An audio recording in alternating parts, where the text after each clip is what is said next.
Friend, इस video में बात करेंगे एलआईसी के स्टॉक के बारे में। Life insurance corporation of India fundamentally बहुत ही स्ट्रॉन्ग स्टॉक है, लेकिन पिछले एक महीने से भी ज़्यादा टाइम से इस स्टॉक में गिरावट बनी हुई है और गिरावट 20% से ज़्यादा की हो चुकी है।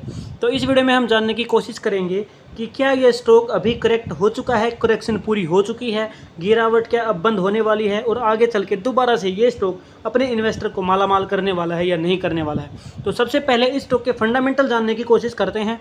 फंडामेंटल डाटा की बात करें दोस्तों, तो मार्केट कैप 6,13,000 करोड़ का है। बहुत ही शानदार और बहुत ही बड़ा मार्केट कैप है।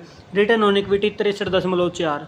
इन्वेस्टर्स को मल्टीबैग का रिटर्न एक साल के अंदर दुगना रिटर्न यहाँ पे इन्वेस्टर को निकाल के दिया। कंपनी डिविडेंड भी पे करती है। क्वार्टरली रिजल्ट की बात करेंगे तो क्वार्टरली रिजल्ट में आप देखोगे तो सेल यहाँ पर इस स्टॉक की किसी क्वार्टर में तो ज़्यादा है, किसी क्वार्टर में कम है। यानी कि ईयर ऑन ईयर कंपैरिजन अगर आप करोगे तो यहाँ पर आपको दमदार यानी कि बहुत बड़ा सेल में जंप देखने को नहीं मिलेगा, लेकिन सेल यहाँ पे आपको बढ़ती हुई दिखेगी ईयर ऑन ईयर बेस पे। अगर आप क्वार्टरली कंपेयर करोगे तो उसी तरीके से आप देखोगे तो ठीक है।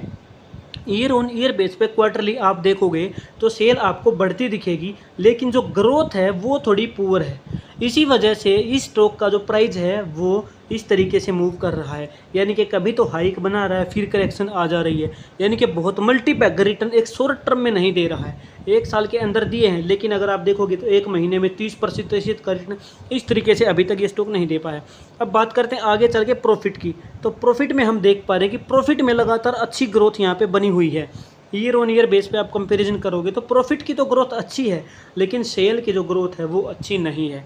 प्रॉफिट की ग्रोथ अच्छी होने का वजह के पीछे का रीज़न है कि ये स्टॉक जो है एक्सपेंसेस कभी कभी कम कर ले रहा है। उसके बाद यहाँ पर जो आप देखोगे तो टैक्स जो है वो कभी कभी कम ज़्यादा हो जा रहा है, ठीक है। इस वजह से प्रॉफिट जो है लगातार बढ़ रहा है। उसके बाद ईपीएस भी आप देखोगे तो अर्निंग पर शेयर भी quarterly year on year base पे बढ़ रही है।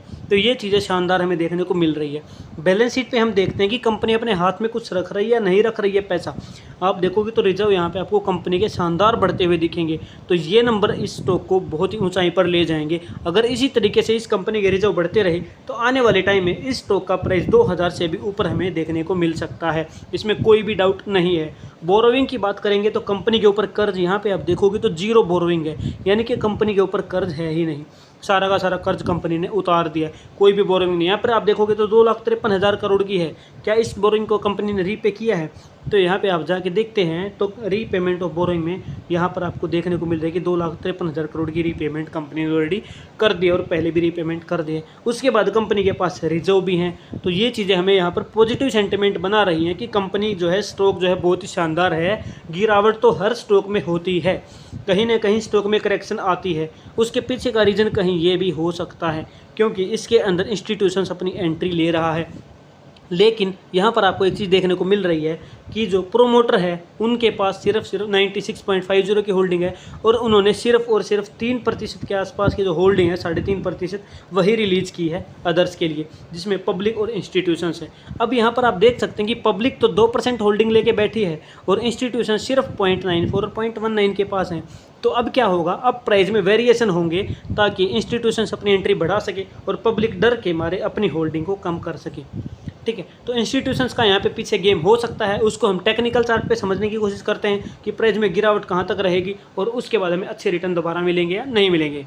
टेक्निकल एनालिसिस की बात करें तो स्टॉक के लिस्ट होने के बाद उस स्टॉक में गिरावट देखने को मिली, लेकिन 2023 के बाद से स्टॉक थोड़ा साइडवेज रहा और 2024 में मल्टीबैग रिटर्न एक साल के अंदर फिर से स्टॉक में गिरावट, थोड़ा साइडवेज एक हाई और उसके बाद से प्राइस में दोबारा से गिरावट यहाँ पर हमें दिख रही है। अब क्या करना है चीज़ों को समझने के लिए कि गिरावट कहाँ तक हो सकती है, उसे समझने के लिए आसान तरीका कैंडल्स को लाइन में कन्वर्ट कर दो। कैंडल्स को लाइन में कन्वर्ट करने के बाद हमें कुछ चीज़ें समझ में आती हैं कि आप इन पॉइंट्स को ध्यान से देखिएगा। ये एक पॉइंट है, दूसरा ये है और तीसरा ये है। ये जो पिवट पॉइंट्स हैं यहाँ पर एक स्ट्रॉन्ग सपोर्ट जोन बना, जहाँ से प्राइस ने एक बार, दूसरी बार और 3 बार लगातार यहाँ से सपोर्ट लिया। तो ये एक स्ट्रॉन्ग सपोर्ट हमारा बन जाता है। अब अगर प्राइस में गिरावट होगी तो यहाँ पर बहुत सारे नए इन्वेस्टर या इंस्टीट्यूशंस मिल सकते हैं जो इस पॉइंट पर एंट्री लेने की सोचेंगे। तो यहाँ से प्राइस दोबारा वापस जाने की पॉसिबिलिटीज़ बनेगी।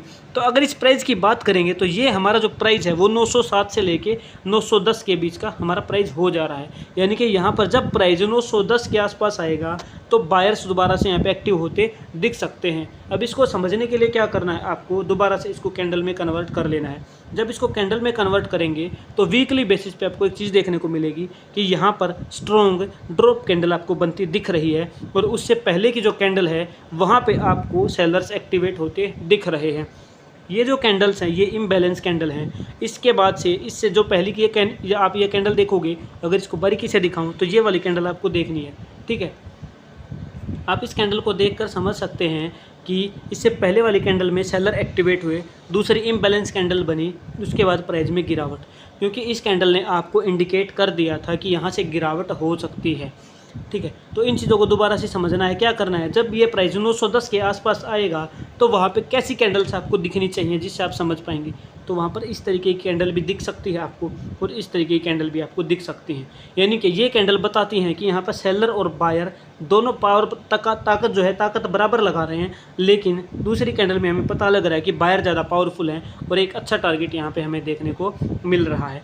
तो मुझे उम्मीद है ये वीडियो आपको समझ में आई है। अगर आप शॉर्ट टर्म के कुछ टारगेट जानना चाहते हैं, जो कि आपको अगर मैं बताऊं तो मैक्सिमम टारगेट मूविंग एवरेज 100 पे बार बार रजिस्ट कर रहा है प्राइस, तो यहाँ तक मिल सकते हैं गिरावट के बाद। तो उसके लिए आप पिवट इंडिकेटर यूज़ कर सकते हैं। तो आप देखोगे तो प्राइस सपोर्ट 1 पे आ गया है, अब ये इसको नीचे की तरफ भी ब्रेकआउट दे सकता है। तो पहला टारगेट आपका 1025, दूसरा टारगेट 1060, तीसरा टारगेट आपको 1114।